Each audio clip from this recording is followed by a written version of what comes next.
Hello दोस्तों, नमस्कार। दिन भर की बड़ी खबर में सबसे पहले आपको बताएंगे जहां भारतीय सीमा के पास म्यांमार की एयर स्ट्राइक, मिजोरम में भारी अलर्ट। जी हां दोस्तों, म्यांमार में चीन की सीमा के पास लड़ाई तेज हो गई है। दोस्तों बताएंगे क्या भारत पर कोई इसका असर हुआ है, लेकिन मिजोरम को लेकर बड़ी खबर है। साथ ही साथ आपको बताएंगे जहां भारत ने यूनाइटेड नेशन में भी कनाडा को दिखाया आईना, धार्मिक भेदभाव और कट्टरपंथ पर खोल दी कनाडा की और जस्टिन ट्रूडो की पोल। बताएंगे भारत ने क्या और साथ ही साथ आपको बताएंगे 300 साल पुराने काली मंदिर का पुनः निर्माण करवा रहे हैं बांग्लादेशी मुसलमान। प्रधानमंत्री मोदी जी से की ये अपील। बताएंगे दोस्तों एक से एक बड़ी खबर। इतना ही नहीं, साथ ही साथ सबसे बड़ी खबर आपको बताएंगे जहां छठ पूजा से पहले 8 करोड़ किसानों को मोदी सरकार का बहुत बड़ा गिफ्ट। जी हां, 15वीं किस्त को लेकर बड़ी खबर, एक से एक जानकारियां बताएंगे। बने रहेगा वीडियो के अंत तक। लेकिन खबरों में आगे बढ़ने से पहले अगर आप भी अपने प्रधानमंत्री नरेंद्र मोदी जी, भारतीय सेना और भारत का दिल से समर्थन करते और मानते हैं कि भारतीय सेना विश्व में नंबर 1 और बेहतरीन सेना है, तो इस वीडियो को भी कर दीजिए लाइक, चैनल कर दीजिए सब्सक्राइब, बेल आइकन दबाइए, साथ ही कमेंट बॉक्स में लिख दीजिएगा जय हिंद। जी हां दोस्तों, तो चलते हैं पहली और सबसे बड़ी खबर की तरफ, जहां भारतीय सीमा के पास म्यांमार की एयर स्ट्राइक, मिजोरम में बड़ी अलर्ट। जी हां, भारत से लगी सीमा पर म्यांमार ने विद्रोहियों के गढ़ों पर हवाई हमले किए, जिसके बाद मिजोरम में हाई अलर्ट जारी कर दिया गया। इन हवाई हमलों में कितने विद्रोही मारे गए, फिलहाल इस बारे में सूचना नहीं मिल पाई है। भारत म्यांमार सीमा पर इन विद्रोहियों ने अपने गढ़ बना रखे हैं, जिन पर म्यांमार की वायुसेना ने ताबड़तोड़ हमले किए। दरअसल म्यांमार के हालत बिगड़ते जा रहे हैं, वहां सेना को विद्रोही गुट लगातार चुनौती दे रहे हैं। म्यांमार में सैन्य राज है, वहां की सेना को जुंटा भी कहा जाता है। ये विद्रोही लगातार सैन्य शासन को चुनौती दे रहे हैं। दोस्तों रविवार रात से म्यांमार की सेना और विद्रोही संगठनों के बीच भारत से लगी सीमा पर गोलीबारी जारी है। इसके बाद सैकड़ों की तादाद में म्यांमार के नागरिक शरण लेने के लिए सीमा के पास डटे हुए हैं। अधिकारियों के मुताबिक म्यांमार की सेना और चीन लैंड डिफेंस फोर्स के कैडर्स के बीच गोलीबारी शुरू हुई थी। ये संगठन साल 2021 में म्यांमार की सेना से मुकाबले के लिए बनाया गया था।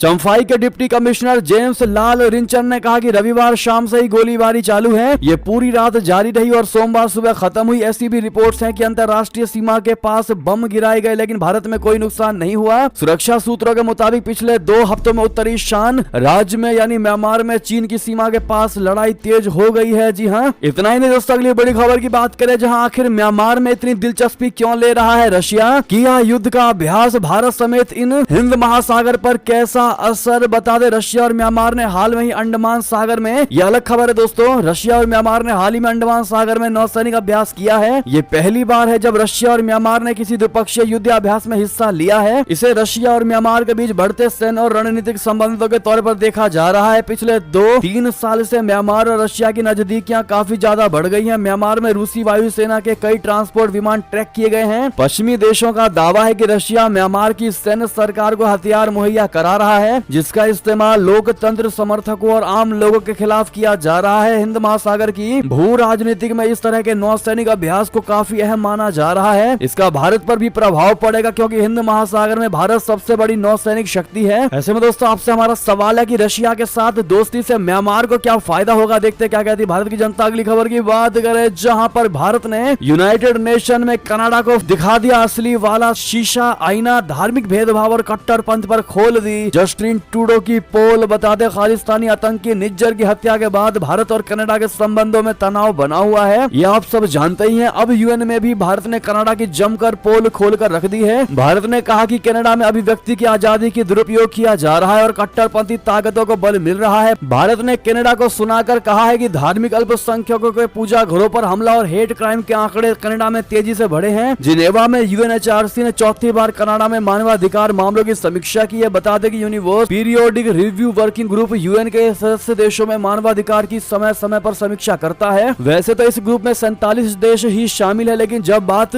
किसी देश के मानवाधिकार रिकॉर्ड की समीक्षा की आती है तो यूएन के 193 देशों में से किसी भी देश को हिस्सा लेने का अधिकार है। काउंसिल की बैठक के दौरान भारतीय राजनायक मोहम्मद हुसैन ने कहा कि दोनों देशों के बीच संबंध अब तक की सबसे खराब स्थिति में है। ऐसे में कनाडा को अपने घरेलू सिस्टम में सुधार करना चाहिए और अभिव्यक्ति की आजादी का दुरुपयोग रोकना चाहिए। वहां अभिव्यक्ति के नाम पर हिंसा की जा रही है। इसके अलावा कट्टरपंथी समूहों को बढ़ावा भी दिया जा रहा है। भारत ने यूनाइटेड नेशन में यह भी कहा कि कनाडा में हिंदुओं के धार्मिक स्थानों पर होने वाले हमलों पर रोक लगनी चाहिए। इसके अलावा हेट स्पीच और हेट क्राइम पर शिकंजा कसे जाने की आवश्यकता है। जी हाँ, अगली खबर की बात करें, है जहां पर 300 साल पुराने काली मंदिर का पुनर्निर्माण करवा रहे हैं बांग्लादेशी मुस्लिम लोग। प्रधानमंत्री मोदी जी से भी कर डाली ये अपील। बता दें बांग्लादेश से एक ऐसी खबर आई है जिसे जानने के बाद मजहबी हिंसा को फैलाने वाले लोग वाकई में हैरान रह जाएंगे। यहाँ के ढाका से 176 किलोमीटर दूर मगुरा जिले के बसूर दुल झूरी गाँव में 300 साल पुराना शासन काली मंदिर है, जिसे कि साल 2000 की आई बाढ़ ने काफी नुकसान पहुंचाया था। इस मानक मंदिर का काफी हिस्सा बाढ़ की वजह से क्षतिग्रस्त हो चुका है, लेकिन अब इसके पुनर्निर्माण का बीड़ा उठाया है यहाँ के मुस्लिम लोगों ने, जो इस मंदिर के आसपास रहने वाले हिंदू परिवारों के साथ इसको फिर से बनवाने में पुरजोर कोशिश कर रहे हैं। द प्रिंट की खबर के मुताबिक इन लोगों ने मंदिर के पुनर्निर्माण में मदद करने के लिए बांग्लादेश और भारत सरकार से मदद की गुहार भी लगाई है। दरअसल साल 2000 की बाढ़ ने मंदिर को काफी नुकसान पहुंचाया था, लेकिन वो काली मां की प्रतिमा को छू भी नहीं पाई। हर साल इस मंदिर में दूर दूर से लोग दर्शन करने के लिए आते हैं। कहते हैं यहाँ मांगी हर मन्नतें पूरी होती है, माँ के दर से कोई भी खाली हाथ नहीं लौटता। इस बारे में बात करते हुए वहाँ के स्थानीय मुस्लिम लोगों ने कहा कि हम दिल से चाहते हैं कि मंदिर फिर से बन जाए और इसके लिए हम एक कमेटी बना रहे हैं। हम बांग्लादेश और भारत सरकार दोनों से अपील कर रहे हैं कि वो मंदिर बनवाने में हमारी मदद करें। अब ऐसे में दोस्तों क्या भारत की मोदी सरकार को इस मंदिर के लिए, माँ काली के 300 साल पुराने मंदिर के पुनर्निर्माण के लिए क्या इन लोगों की मदद करनी चाहिए बांग्लादेश में? क्या कहते हैं आप लोग दोस्तों? अपनी राय अवश्य दीजिएगा। साथ ही साथ जय माता जी जरूर कहिएगा। चलते अगली खबर की तरफ, जहां डेविड कैमरन के ब्रिटिश विदेश मंत्री बनते ही जयशंकर जी ने की उनसे मुलाकात। आखिर क्या हुई बात, बता दे। विदेश मंत्री जयशंकर जी ने ब्रिटेन के नवनियुक्त विदेश मंत्री डेविड कैमरन से यहां सोमवार को मुलाकात की। यह मुलाकात कैमरन के विदेश मंत्री घोषित होने के चंद घंटों के अंदर हुई है और द्विपक्षीय रणनीतिक साझेदारी पर विस्तृत चर्चा भी की। अगले साल होने वाले आम चुनाव से पहले अपनी कैबिनेट में फेरबदल करते हुए ब्रिटेन के प्रधानमंत्री ऋषि सुनक द्वारा पूर्व प्रधानमंत्री कैमरन को नया विदेश मंत्री नियुक्त किए जाने के कुछ ही घंटों बाद ये मुलाकात हुई। ये फेरबदल ऐसे दिन किया गया जब निवर्तमान विदेश मंत्री जेम्स क्लेवर्ली का जयशंकर के साथ द्विपक्षीय वार्ता करने का कार्यक्रम था, जो 5 दिनों की आधिकारिक यात्रा पर ब्रिटेन में है। जयशंकर जी ने ब्रिटेन के प्रधानमंत्री आवास एवं कार्यालय 10 डाउनिंग स्ट्रीट पर रविवार को सुनक के साथ चाय पर चर्चा की थी। जयशंकर जी ने एक्स पर एक पोस्ट किया जो आप स्क्रीन पर देख पा रहे होंगे, जिसमें उन्होंने कहा कि आज दोपहर ब्रिटेन के विदेश मंत्री डेविड कैमरन से उनके कार्यकाल के पहले दिन मुलाकात कर खुशी हुई। उनकी नियुक्ति पर उन्हें बधाई दी। उन्होंने दोनों देशों की रणनीतिक साझेदारी पर चर्चा भी की। जी हाँ, ऐसा जयशंकर जी का कहना है। बहरहाल आप भी डेविड कैमरन को कांग्रेचुलेशन जरूर कह दीजिएगा फॉरेन सेक्रेटरी बनने के लिए। इस साथ दोस्तों आपको यह भी बता दें कि विदेश मंत्री बनने पर डेविड कैमरन ने तुरंत के तुरंत ब्रिटेन के प्रधानमंत्री ऋषि सुनक की जमकर तारीफ। कहा ऋषि सुनक मजबूत और काबिल प्रधानमंत्री हैं। जी हाँ, विदेश मंत्री नियुक्त होने के बाद डेविड कैमरन ने प्रधानमंत्री सुनक की जमकर तारीफ की। उन्होंने कहा मैं कुछ व्यक्तिगत निर्णयों से असहमत हो सकता हूं, लेकिन यह स्पष्ट है कि ऋषि सुनक एक मजबूत और काबिल प्रधानमंत्री हैं। वो कठिन समय में शानदार नेतृत्व कर रहे हैं। मैं उन्हें देश के लिए जरूरी सुरक्षा और समृद्धि प्रदान करने में मदद करना चाहता हूं। मैं यूनाइटेड किंगडम की सेवा करने वाली सबसे मजबूत टीम का हिस्सा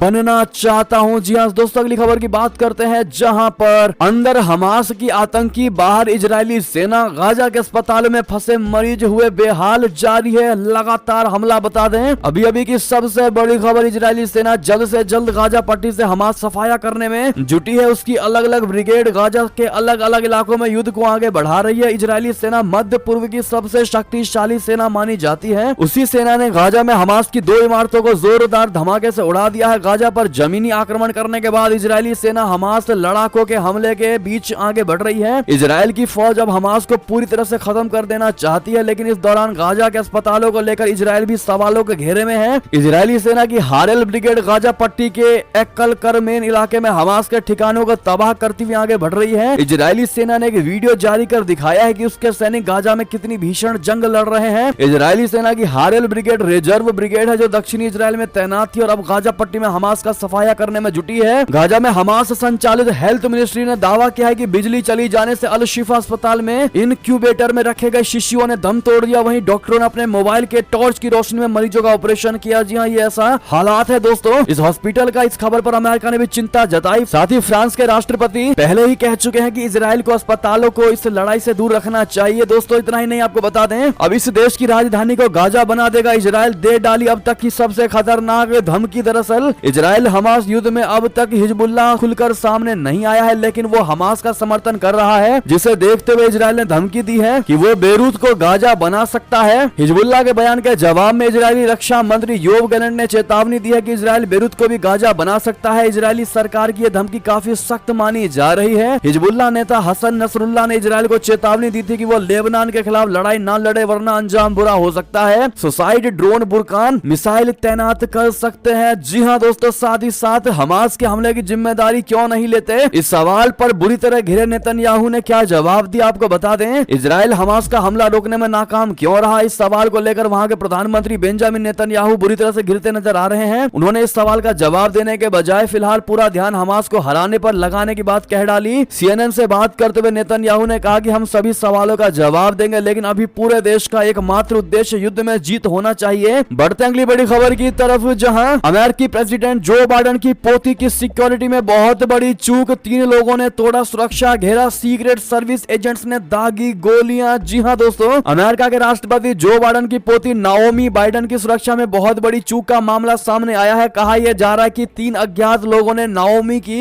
SUV की खिड़की तोड़ने की कोशिश की, जिसके बाद नाओमी की सुरक्षा में तैनात सीक्रेट सर्विस एजेंट्स ने फायरिंग कर दी है। रिपोर्ट्स के मुताबिक सीक्रेट सर्विस के एजेंट्स राष्ट्रपति बाइडेन की पोती नाओमी की सुरक्षा में तैनात है। नाओमी अपनी सिक्योरिटी के साथ जॉर्ज टाउन में ही थी। उनकी SUV कार एक जगह पार्क थी जहां कुछ लोगों ने उनकी SUV की खिड़की तोड़ने की कोशिश की, जिसके बाद उनके सुरक्षा कर्मियों ने उन पर फायरिंग शुरू कर दी। हालांकि अभी इस मामले में ज्यादा जानकारी सामने नहीं आई है। आपको बता दें कि 29 साल की यह नाओमी राष्ट्रपति जो बाइडेन के बेटे हंटर बाइडेन और कैथलीन की बड़ी बेटी है। ऐसे में दोस्तों अगली खबर की बात करते हैं, जहां जयशंकर जी ने कहा अफ्रीका के साथ भारत का व्यापार हुआ $100 बिलियन अमेरिकी डॉलर से पार। बता दें विदेश मंत्री जयशंकर जी ने कहा कि भारत और अफ्रीका के बीच पिछले कुछ वर्षों में घनिष्ठता अधिक हो गई है। अफ्रीका के साथ भारत के व्यापार ने आज इतिहास रच दिया है। अफ्रीका के साथ भारत का व्यापार आज 100 अरब अमेरिकी डॉलर से अधिक हो गया है। विदेश मंत्री ने कहा कि अफ्रीका में पिछले 1 दशक में बड़ी संख्या में भारतीय दूतावास भी खुले हैं। जयशंकर जी ने कहा कि अफ्रीका के साथ हमारा व्यापार 100 बिलियन अमेरिकी डॉलर से अधिक सिर्फ व्यापार नहीं है, बल्कि भारत अफ्रीका में शीर्ष 5 निवेशकों में से एक है। हमारी अनुमानित पूंजी 80 बिलियन अमेरिकी डॉलर से अधिक है। अफ्रीका में पिछले 1 दशक में हमारे कई दूतावास खुले हैं। जी हाँ दोस्तों, ऐसे में जयशंकर जी को आप लोग कांग्रेचुलेशन जरूर कहिएगा। उन्हीं की नीति ने आज ये कर दिखाया है दोस्तों। और साथ ही साथ लॉन्ग लिव मोदी जी का नाम मत भूलिएगा। एक और खबर की बात करें, जहां इजराइल के खिलाफ एक्शन नहीं। जी हाँ, 57 मुस्लिम देशों की मीटिंग में नहीं बनी सहमति। सऊदी, UAE समेत 7 देशों ने रोका प्रस्ताव। बता दें सऊदी अरबिया के जिद्दा में 57 मुस्लिम देशों के इस्लामिक अरब शिखर सम्मेलन की मीटिंग में इजराइल के खिलाफ ठोस एक्शन पर सहमति न बन सकी और ये रस्मी बयानबाजी के साथ खत्म हो गई। ये मीटिंग गाजा में जारी इजरायली हमलों के मद्देनजर बुलाई गई थी, जिसमें पाकिस्तान, तुर्की समेत कुछ देशों ने सीज फायर की मांग की थी। अल्जीरिया, लेबनान जैसे कुछ देशों ने इजराइल के लिए तेल की सप्लाई रोकने का भी प्रपोजल दिया था, प्रस्ताव दिया था, लेकिन इस पर भी सहमति ना बन सकी। इस मीटिंग में कहा गया है कि गाजा और इजराइल के हमले गलत है और इजराइल का ये कहना है कि वो आत्मरक्षा में हमले कर रहा है, ये कतई ठीक नहीं है। अरब लीग और ऑर्गेनाइजेशन ऑफ इस्लामिक कॉर्पोरेशन यानी OIC की मीटिंग में कहा गया कि इजराइल के हमले यदि जारी रहे तो फिर दूसरे देशों पर भी सीधा असर होगा और अब तक 12,000 लोगों की मौत हो जाने से मिडिल ईस्ट के देशों में गुस्सा देखा जा रहा है। इतना ही नहीं, ईरान के राष्ट्रपति इब्राहिम रईसी ने कहा कि इस्लामिक देशों को मिलकर इजराइल की सेना को आतंकी संगठन घोषित कर देना चाहिए। लेकिन आपको बता दें दोस्तों कि 57 मुस्लिम देश, लेकिन इन 7 देशों ने इन पूरी मीटिंग पर पानी फेर दिया दोस्तों और हर तरीके से इजराइल को बचाने की कोशिश की गई। साथ ही साथ आपको बता दें अगली बड़ी खबर, जहां अफगानिस्तान में शांति पाकिस्तान के लिए खतरा, तालिबान के खिलाफ जहर क्यों उगल रहा इस्लामाबाद। बता दें अफगानिस्तान के लिए नियुक्त पाकिस्तान के शीर्ष राजनयिक ने आरोप लगाया है कि तहरीक तालिबान पाकिस्तान यानी TTP अफगान तालिबान के नियंत्रण में है। उन्होंने दावा किया कि TTP तालिबान संबंध अफगानिस्तान और पाकिस्तान के बीच द्विपक्षीय संबंधों को नुकसान पहुंचा रहा है। उन्होंने कहा कि हम इस तथ्य को समझ नहीं सकते हैं कि TTP के लोग जो अफगानिस्तान में रहते हैं वो तालिबान के नियंत्रण में है। उन्हें पाकिस्तान की सीमा पार करने और हमला करने, नरसंहार करने और फिर वापस जाने की अनुमति है। पाकिस्तान पहले भी तालिबान पर TTP को कंट्रोल करने का आरोप लगा चुका है। इस कारण पाकिस्तान ने अपने देश से 11 लाख से अधिक अफगान शरणार्थियों को देश से निकाल भी दिया है। जी हाँ, अफगानिस्तान के लिए पाकिस्तान के विशेष प्रतिनिधि आसिफ दुरानी ने अम्बेसडर लाउंज में एक इंटरव्यू में कहा, यह कुछ ऐसा है जो हमारे लिए असुविधाजनक है। पाकिस्तानी अधिकारी अक्सर निजी तौर पर अफगान तालिबान TTP साठगांठ के बारे में बात करते रहे, लेकिन ये पहली बार है कि किसी वरिष्ठ अधिकारी ने सार्वजनिक रूप से इस बारे में बात किया है। दोस्तों अगली खबर की बात करते हैं, जहां ब्रिटेन की गृह मंत्री स्वेला ब्रेवरमैन बर्खास्त। PM ऋषि सुनक ने जेम्स क्लेवर्ली को नियुक्त किया नया होम मिनिस्टर। जी हाँ दोस्तों, ब्रिटेन के प्रधानमंत्री ऋषि सुनक ने सोमवार को जेम्स क्लेवर्ली को गृह गृह मंत्री नियुक्त किया। इससे पहले पीएम ने सुएला ब्रेवरमैन को गृह मंत्री के पद से बर्खास्त कर दिया। 54 वर्षीय ब्रेवरमैन ने करीब 1 साल तक गृह मंत्री पद का भार संभाला था। राइटर्स की रिपोर्ट के अनुसार ब्रेवरमैन ने पुलिस पर फलस्तीन समर्थक प्रदर्शनकारियों के प्रति बहुत अधिक नरमी बरतने का आरोप लगाया था। उन्होंने गाजा में सीज फायर की मांग कर रहे फलस्तीन समर्थक प्रदर्शनकारियों की भीड़ को नफरती मार्च बताया था, जिसके बाद से ब्रिटिश प्रधानमंत्री ऋषि सुनक पर ब्रेवरमैन को बर्खास्त करने का दबाव बढ़ रहा था। दोस्तों एक और खबर की बात करें, जहां अमेरिकी और चीनी सेना के बीच बातचीत के लिए जो बाइडेन बहुत बेचैन है। मुलाकात कर जिनपिंग से करेंगे ये निवेदन। बता दें अमेरिकी राष्ट्रपति जो बाइडेन चीन के साथ सैन्य संबंधों को फिर से स्थापित करना चाहते हैं। व्हाइट हाउस के राष्ट्रीय सुरक्षा सलाहकार जैक सुलिवन ने यह बहुत बड़ा खुलासा जो बाइडेन और चीनी राष्ट्रपति शी जिनपिंग के मुलाकात से कुछ दिनों पहले किया है। बाइडेन सैन फ्रांसिस्को में एशिया प्रशांत आर्थिक सहयोग शिखर सम्मेलन के दौरान बुधवार को 1 साल में पहली बार चीनी राष्ट्रपति शी जिनपिंग से व्यक्तिगत रूप से मुलाकात करेंगे। जनवरी 2021 में बाइडेन के पदभार संभालने के बाद से ये दोनों नेताओं के बीच केवल दूसरी व्यक्तिगत बैठक होगी। एक वरिष्ठ अमेरिकी अधिकारी ने कहा कि बाइडेन शी जिनपिंग की बैठक में इजराइल हमास युद्ध से लेकर यूक्रेन पर रशिया के आक्रमण, उत्तर कोरिया के रशिया के साथ संबंध, ताइवान, इंडो पैसिफिक, मानवाधिकार, फेंटेनाइल उत्पादन, कृत्रिम बुद्धिमत्ता के साथ साथ व्यापार और आर्थिक संबंधों जैसे वैश्विक मुद्दों पर चर्चा होने की उम्मीद है। अगली खबर की बात करें, जहां दक्षिण कोरिया पर हमला हुआ तो अमेरिका उतारेगा परमाणु हथियार। किम जोंग उन पर शिकंजा कसने के लिए अपडेट किया समझौता। दरअसल उत्तर कोरिया की ओर से लगातार परमाणु हथियार और मिसाइलों का खतरा बढ़ रहा है। इसे देखते हुए अमेरिका और दक्षिण कोरिया ने सोमवार को एक द्विपक्षीय सुरक्षा समझौते को अपडेट किया है। ये कदम सियोल में हाई लेवल मिलिट्री वार्ता के बाद उठाया गया, जहां सहयोगी जापान के साथ 3 तरफा रक्षा अभ्यास को बढ़ाने और उत्तर कोरियाई मिसाइल लॉन्च पर सूचना साझा करने से जुड़ी चर्चा हुई। अमेरिकी रक्षा मंत्री लॉयड ऑस्टिन दक्षिण कोरिया में है, जहां उन्होंने अपने समकक्ष शिन वोन शिक समेत प्रमुख मिलिट्री अधिकारियों से बात की। जी हां, रक्षा मंत्रियों की मीटिंग में उत्तर कोरिया के खिलाफ परमाणु निरोध को बढ़ावा देने पर केंद्रित थी। दोस्तों अगली खबर की बात करें, जहां सुरंग के अंदर फंसी 40 मजदूरों की जाने 2.5 फीट चौड़े पाइप से बाहर निकाले जाएंगे। मजदूर रेस्क्यू में लग सकते हैं 2 दिन। बता दें निर्माणाधीन सिल 11 सुरंग में भूस्खलन हादसे के बाद मौके पर पहुंचे आपदा प्रबंधन सचिव डॉक्टर रंजीत कुमार सिन्हा ने सुरंग के अंदर भूस्खलन का जायजा लिया। उन्होंने कहा कि सुरंग के अंदर अभी सभी मजदूर सुरक्षित हैं, जिन्हें पाइपलाइन के जरिए खाना, पानी और ऑक्सीजन की आपूर्ति की जा रही है। बताया गया है कि देहरादून से बोरिंग के लिए ऑगर मशीन मंगवाई गई है, जिससे बोरिंग कर 2.5 फीट व्यास का पाइप डाला जाएगा, जिससे सभी मजदूरों को बाहर निकाला जाएगा। उन्होंने बताया कि इस काम में कम से कम 1 से 2 दिन का समय लग सकता है। जी हाँ, ऐसे में दोस्तों इन सभी 40 जानों के बचाव के लिए दुआ जरूर करिएगा। चलते एक और खबर की तरफ, जहां प्रधानमंत्री मोदी झारखंड की 2 दिवसीय यात्रा पर कई प्रोजेक्ट्स की करेंगे शुरुआत। किसान सम्मान निधि की 15वीं किस्त करेंगे आज जारी। बता दें प्रधानमंत्री नरेंद्र मोदी जी 14 से 15 नवंबर को झारखंड दौरे पर रहेंगे। 2 दिवसीय झारखंड विजिट के दौरान पीएम नरेंद्र मोदी जी रांची में भगवान बिरसा मुंडा मेमोरियल पार्क सह स्वतंत्रता सेनानी संग्रहालय भी जाएंगे। पार्क विजिट के बाद वो बिरसा मुंडा की जन्मस्थली उलीहातू गांव पहुंचेंगे। पीएम मोदी किसान सम्मान निधि की 15वीं किस्त जारी करने के साथ विकसित भारत संकल्प यात्रा को भी शुरू करेंगे। जी हां, पीएम नरेंद्र मोदी जी उलीहातू पहुंचने वाले पहले प्रधानमंत्री होंगे। यहां वो भगवान बिरसा मुंडा की प्रतिमा पर पुष्पांजलि करेंगे। पीएम सुबह करीब 11:30 बजे खूंटी में तीसरे जनजातीय गौरव दिवस कार्यक्रम में भी भाग ले रहे होंगे। तीसरे जनजातीय गौरव दिवस कार्यक्रम में पीएम नरेंद्र मोदी जी कई योजनाओं का शुभारंभ करेंगे। वो विकसित भारत संकल्प यात्रा को शुभारंभ करने के साथ प्रधानमंत्री विशेष रूप से कमजोर जनजातीय समूह मिशन को भी शुरू करेंगे। इसके अलावा पीएम नरेंद्र मोदी जी पीएम किसान सम्मान निधि की 15वीं किस्त जारी करेंगे। झारखंड में वो कई विकास प्रोजेक्ट्स का उद्घाटन व शिलान्यास करेंगे। बता दें छठ पूजा से पहले किसानों को मोदी सरकार ने जो गिफ्ट दिया है प्रधानमंत्री मोदी जी की पीएम किसान की 15वीं किस्त की डेट फाइनल हो चुकी है। पीएम किसान सम्मान निधि योजना के लाभार्थियों के खाते में 2000 की किस्त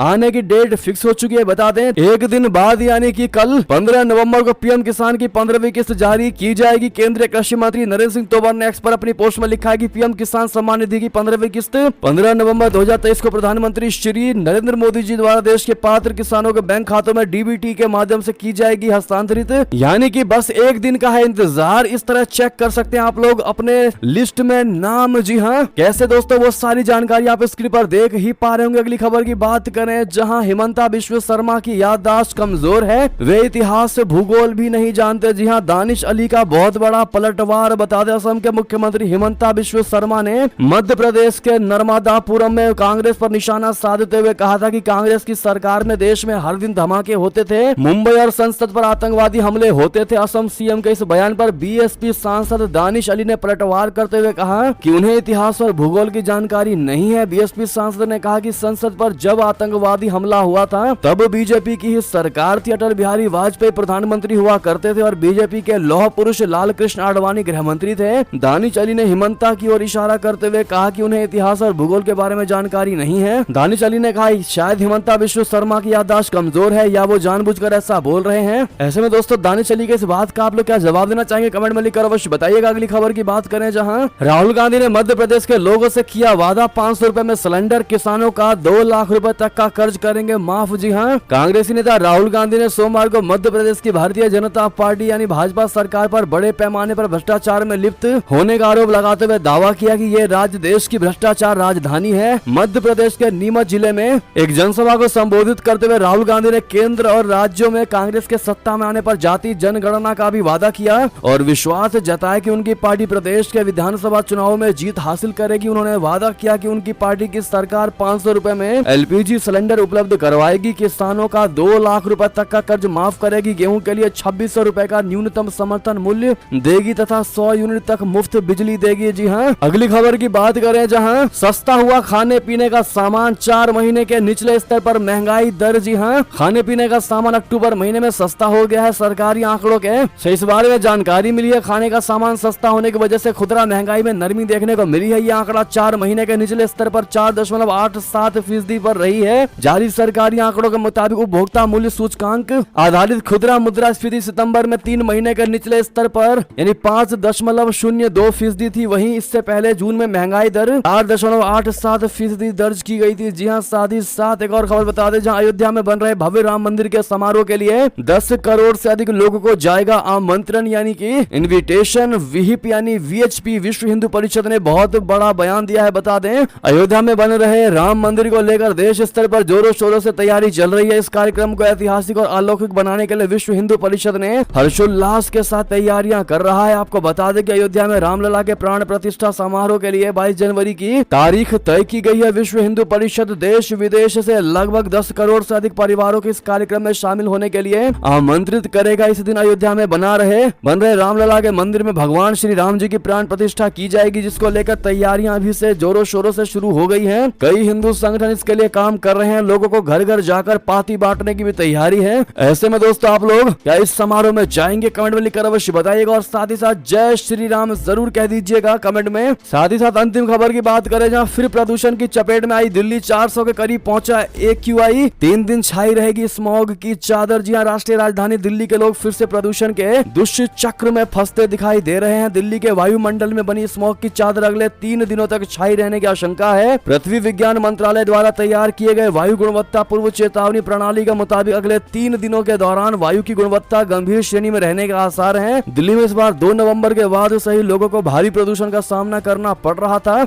ऐसे में वाहनों पर रोक, स्कूल बंद, धुआं, दिल्ली में पाबंदियों पर बहुत बड़ा फैसला, यहाँ तक कि हाथ सेकना भी हो चुका है बैन। BS3 पेट्रोल और BS4 डीजल की गाड़ियों पर पाबंदी रहेगी। आवश्यक वस्तुओं की आपूर्ति वाले ट्रकों को छोड़कर अन्य पर पाबंदी रहेगी। दिल्ली में सभी तरह के कंस्ट्रक्शन पर भी प्रतिबंध जारी रखने का फैसला लिया गया है। 18 तक स्कूल बंद रखने का फैसला भी जारी रहेगी। 13 हॉट स्पॉट पर मॉनिटरिंग को सख्त किया जाएगा। जी हाँ दोस्तों, बहरहाल ये थी की सारी बड़ी खबरें। आपको हमारी खबर कैसी लगी, आशा करता हूँ बहुत अच्छी लगी होगी। अगर थोड़ी भी अच्छी लगी तो इस वीडियो को दोस्तों में, भाइयों में, साथियों में, रिश्तेदारों में शेयर जरूर कर दीजिएगा और अभी कर दीजिए इस वीडियो को लाइक, चैनल को कर दीजिए सब्सक्राइब, बेल आइकन दबाइए, साथ ही कमेंट बॉक्स में लिख दीजिएगा जय हिंद जय भारत।